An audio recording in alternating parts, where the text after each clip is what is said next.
Welcome to the podcast. I'm Steven from the Countertop Marketing Company, and today I'm very excited because we're going to talk to Courtney Castillo from Bella Stone Countertops. Welcome to the show, Courtney. Great to have you on today.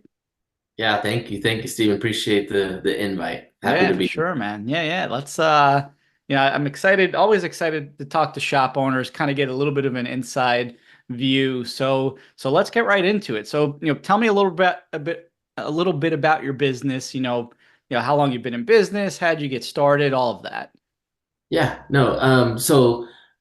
My brother started the business himself in 2001, Okay. and started out as a tile contractor. And I joined him in 2004. We became business partners, and we were running a tile business. And shortly after that, we realized that countertops were changing. They're shifting from tile. We had both been in the industry for a little while before we started a business of our own, Okay. but it started shifting to solid surface countertops, Yeah. especially granite, particularly granite at that time. And so we looked into it here in the state of California. The license that we have to have is the same license for tile as it is for stone, Okay. as most people know that. So we just started jumping right in and started to learn, and it's been a long learning curve. I mean, since we started partnering up, it's been about 20 years now. Okay. Uh, and we started out just me and him together working, and we kind of slowly made some growth and built the shop and bought some equipment, and then recently, about 3 years ago, bought a bigger shop and bought new equipment. So currently, I think we're a total about eight employees right Okay. now. And square foot a day. I mean, I depend on how you count that. I'd say we're a small shop, so Yeah. we're like maybe turning out 100 at best, 100 square foot a day. Okay. Uh, Probably less than that most of the time. And we're trying to get that. That's one of the things we're trying to get better at that. Trying to see how we can increase our productivity and improve our sales. Yeah, for sure. So, I mean, yeah, so you've been in it for a while, family business, which is always nice to hear. I feel like a lot of shops, a lot of our clients, same thing, family run business. Um, how do you guys get customers? Like, what are you working with builders, contractors? Like, what's the main way that you usually get customers? Yeah, I would say before we upgraded and got a little bit faster. Now with the new equipment, new shop, we're a little bit faster. Before that, we basically worked with small time contractors, Okay. and we were their subcontractor doing tile and granite, and then retailer, like, direct to customer, a lot of that, just trying to, and so we would do, local home and garden shows and Yep. just everything we could possibly do to grab as much retail customers. That was a big focus. We found that to be one of our best sources, Yeah. for sales and jobs. But as we got faster, it's hard to sell that much retail. Especially on our level where I'm wearing a lot of hats. I do sales, so it's hard to sell that much retail by yourself without a sales team. Yep. I we were able to get an account with Home Depot, and we're servicing Home Depot. I think we're servicing probably like 12 stores in our Okay. area. So that's great, and we're trying to grow. We just grew a little bit on that. They gave us a few more stores. Nice. And I started going after track homes because we never really could keep up the pace for track homes in the past, but Okay. now we can. And so I picked up a couple of tracks, but that's a learning curve for me as well when it comes to sales. And that it is a little more cutthroat in our area, that track home industry. So my goal is to try to diversify. So we still have retail, we still have the contractors that we've always worked for over the years, but now adding in Home Depot and adding in um, the track homes is kind of now spreading, diversifying us a little bit Yeah. when it comes to like our workload. And that I haven't seen the benefits of that yet, as far as like one drops, the other one goes up, but we kind of have a little bit. We're Yeah. starting to we're just on the edge of that. So I think we're starting to see the benefit of having that diversity. Yeah, I think it's super important though. Like a lot of shops that we work with in terms of they want more retail, but yeah, you got to spread yourself out, right? Go after the contractors and builders, build something up there. Some work with the big box, some don't. But even like online, like if you're doing any type of advertising online, if a shop's doing advertising, don't just do Facebook ads. Start with one, get one working, and then move on to the next, get that working, move on to the next, get that working. Because I do feel like if you do them all at once, first of all, you need a big budget to really do them all at once, the proper way. But just get that one source working. All right, move on to the next, then move on to the next. And then at least if something slows down, the other one hopefully doesn't. And it's just a good way. I think it's a less stressful way to run the business, right? Because the business needs to make money. But if you have a couple different sources of revenue, then it just makes it a little bit less stressful, which I think is important, you know? Yeah. So, what do you, so in the, so I'm gonna actually, I have another question, but before I get to that, so you handle the sales. You have like any sales tips? The problem we see with a lot of shops is they're not following up quickly and enough. Do you have even just one good tip for, you know, sales and getting more out of the leads that come in? That's a constant challenge, right? Like my goal is to try to follow up with someone within, as fast as I possibly can. I Yeah, mean, we all have a lot going on. If you run a shop, you have a lot going on. yeah, So, but try to follow up as fast as you possibly can. And then my thing has always been getting a price in their hands as fast as possible. The mm, biggest thing that I hear, from visiting mostly retail customers, but the response or feedback that I get from them is a guy came out, he took measurements, he made all the appointment, did all the process, and then weeks and weeks go by and they never got a bid from him. They yeah, never got a price. crazy. But I hear that constantly, especially when the economy starts to swing up. When Yeah, the economy swings down, the guys are quicker about getting their prices yeah, out. But when it swings up, when in a good economy, I was getting jobs just because I was the only guy that would actually give them a bid. They'd give yeah, them it's a price. crazy. And the other guys would come out, they waste their time, come out, measure, do the whole, and people are just baffled by it. I am too. So that's always been one of my things is like get a price in their hand as fast as you can. And I try to do like the same day or maybe 24 hours, like get a price into their hands Yeah, quickly. And then that follow-up process begins. But you've actually helped me with that because now I've been using your program, your yeah, system, and I don't have to wear all those hats because some of it's automated. Where once I get the price in their hands, I use the CRM, and then it just starts following up with them, and that's actually been super helpful yeah. having it in place. Yeah. Yeah, yeah, that's great to hear. I know I didn't mention that you are a client and you use our software. I didn't want to make this like a pitch or anything. I just want to have a Oh, nice yeah. conversation. But it's true, right? Like the CRM, whether it's ours or something else, like use something to help follow up the leads. It really drives me crazy where I can't even explain where people come to us, shops come to us, they want more leads, we get them more leads, set them up with the software, and then there's a column with leads just sitting there. There's text messages that aren't getting followed up with, and it just I cannot figure it out. I really just can't figure it out. But I do think if there's you have competition in the area, most shops they're not going to follow up with the leads. So like if you follow up, you use the system, you're good on that process, then you could beat them out most of the time just because people want you got to get back to people and it's just not happening. It's really such a huge issue. Which actually is one of my questions. What issue do you see in the industry? And I do think that's one of the biggest sales where, like you said, I think earlier, people are wearing many hats, so it's you got a lot else that you're doing, but it's I mean it's the only way to grow, right? You got to get back to people. It boggles my mind. Yeah.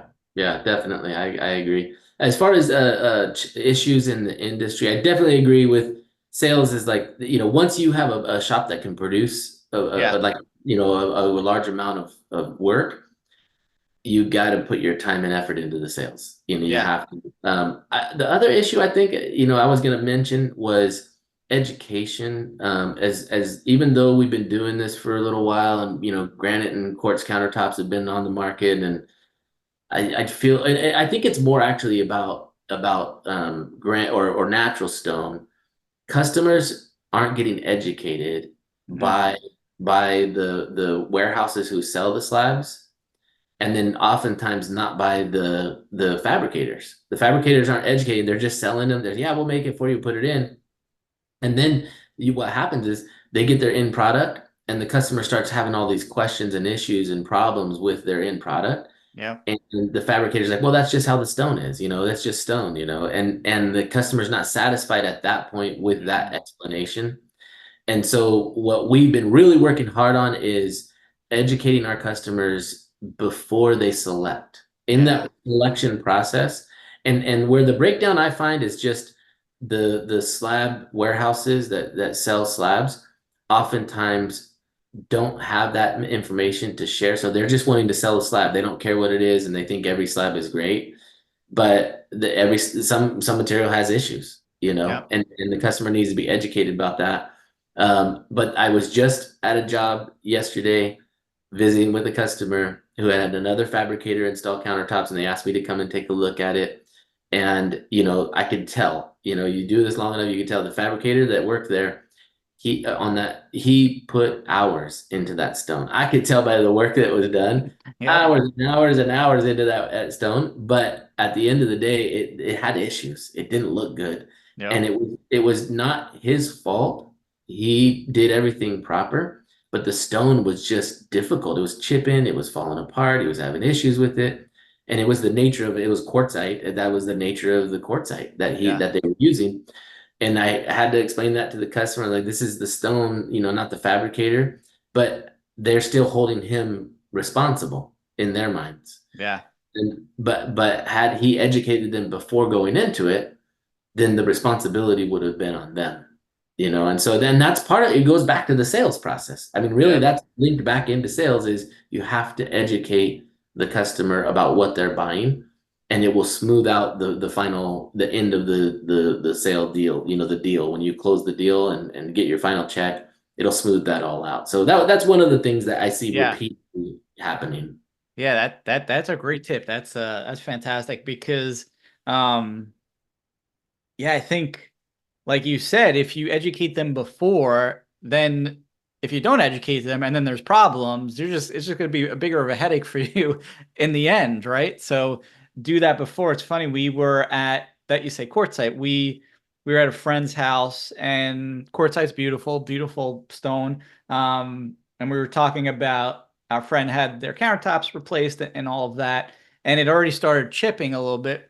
And exactly what you said, like they had no idea this was going to happen. It just, um, they weren't educated. The fabricator that put it in, it just did a job. Does look good. I mean, it looks beautiful, but now that fabricator is dealing with them saying, "Hey, fix this," basically. So yeah, that's a great point. So you do that in the sales process? Is there anything like, are you kind of sending them something, or is it more just talking to them and just finding out and just like educating them kind of on the spot? It's kind of two things. So Okay, one is definitely when we're in person and we're looking at slabs, we're talking about project. I'm definitely alerting them. What kind of material are you planning to use? Oh, are you planning gotcha. to use that? Okay, get educated, get information on what you're purchasing. But then in my contract, and that's what I tell people, like my contract is actually not much of a contract. It's actually more about education to them. And Gotcha. so I have it's like 20 some 30 points, whatever it is, a contract. But most of those points are really just educating them about what it's going to be like when they're done, setting their expectation. Mhm. But having that in writing has also helped because they forget. You have a conversation with someone, they forget. So you need to put it in writing, and they'll go back to the contract. They'll read it again, even after the job is over, and they'll say, "Oh, he did tell us about that. Yeah, it's right Yeah. here in the contract." Oh, okay. And what's interesting about that is that education and that expectation control leads to 5-star reviews. Even if they chipped countertop or I had a crack we had to fix or whatever we had to do, they're still giving me 5-star reviews Yeah. because they felt like I gave them exactly what I said I was going to give them. Yeah, well, you did, right? I mean, and Yeah. it's right there in writing. So And so when I get done with the job, I say, hey, can you guys give us a review? I don't ever, say, well, can you give me a 5-star review? I just say, can you give me a review? Go yeah, on Google. And I got all 5-star reviews. And I think some of it, I mean, obviously we work really hard at our process and, the guys, yeah, I'm discrediting our workers and our team.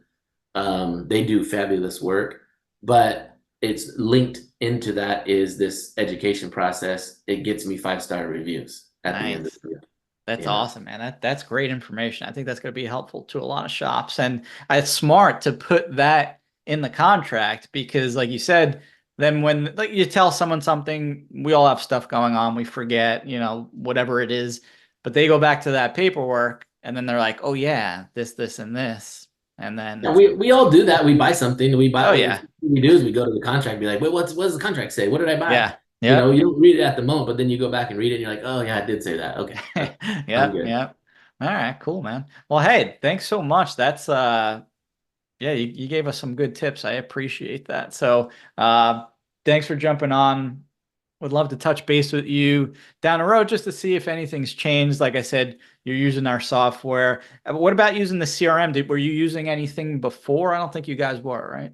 No, I tried a couple of little things, but couldn't really find anything. But yours is so specific to our industry that it's Yeah, like, that's what I love about it. And in the past, there wasn't really much available. More is becoming yeah, available as far as industry yeah, specific. yeah, yeah. And I'm excited. I'm ready to move on. Here shortly, I'm ready to start taking more steps with the marketing that you and I have talked about. Yep. It's kind of a building thing. I'm working my way there. Yeah, I think that's the right way to do it. Like even like I was saying before, you don't have the CRM or even a website, get that in place. Like get that going because like I said, shops come to us, they want leads, we get them leads, we start with a big package, and then it's like they're not following up with it, probably because they're not fully ready for it, or again, they're just wearing many hats and the sales process isn't dialed in. But I do think with any CRM, ours I think is pretty easy to use, right? It's pretty straightforward. You know, pick one that you're going to use because if you go for the super fancy one with all the bells and whistles, and it's too hard to use, no one's going to use it, and then it's just a waste of money, and it's not going to actually work for you.